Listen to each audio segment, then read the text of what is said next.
The long history of secret cooperation between Iran and North Korea in violation of international law stretches back for decades. North Korea first sold Iran ballistic missiles during the 1980s, during Iran's war with Iraq. By the end of the 80s, North Korea and China were supplying Iran with about 70% of its arms. Moved to the 1990s, and Iran and North Korea had moved on working together to develop long-range ballistic missiles. North Korean long-range ballistic missiles became the basis for the Iranian Shahab missile series, which currently threatens Israel, our other Middle East allies, and even Central Europe. In fact, the intelligence community has said that missile collaboration between Iran and North Korea has provided Iran with an increase in its military capabilities. By the beginning of the 2000s, the Iranians were given North Korea sensitive data from their own missile tests to improve the North Korean missile systems. In fact, Iranian officials have been present at nearly every major North Korean missile test. This history of very close cooperation on ballistic missiles only has the potential to grow and deepen as a result of the Iranian nuclear deal. In 8 years, Iran will be able to freely work on its ballistic missile system.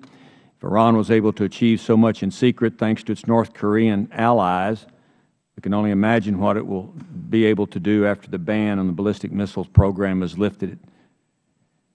There is a growing evidence that Iran and North Korea have not only been cooperating on missile programs, but also in the nuclear field. The media reports as far back as 1993, there are indications that the Iranians financed North Korea's nuclear program with $500 million in return for nuclear technology.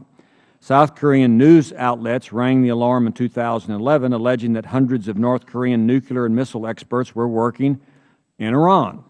One of those places that had North Korean experts working in it was Natanz, a nuclear facility where centrifuges will continue to enrich uranium under the nuclear deal.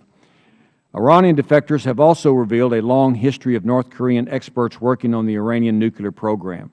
Just like with the missile program, Iranian officials have attended nearly every North Korean nuclear test, gleaning important information to improve their nuclear program. Last month, an Iranian opposition group claimed that nuclear expert delegations from North Korea had traveled to Iran 3 times this year alone. The delegations allegedly met with Iranian officials responsible for nuclear warhead design. These recent visits occurred as Iran was buckling under a serious sanction regime.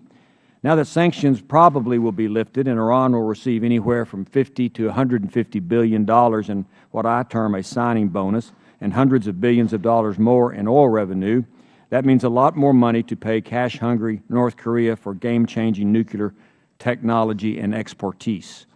The strong relationship between Iran and North Korea was forged in secrecy. We do not even know the full extent of their working together.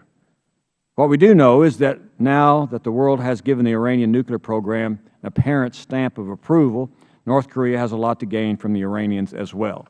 Continued work on the Iranian nuclear program will mean more transfer of sensitive nuclear information back and forth between the 2 most dangerous rogue regimes in the world. A better understanding of the strategic alliance between Iran and North Korea highlights the inherent dangers of an Iranian nuclear program. Unfortunately, it appears that these dangers will only multiply as soon as the nuclear deal goes in effect.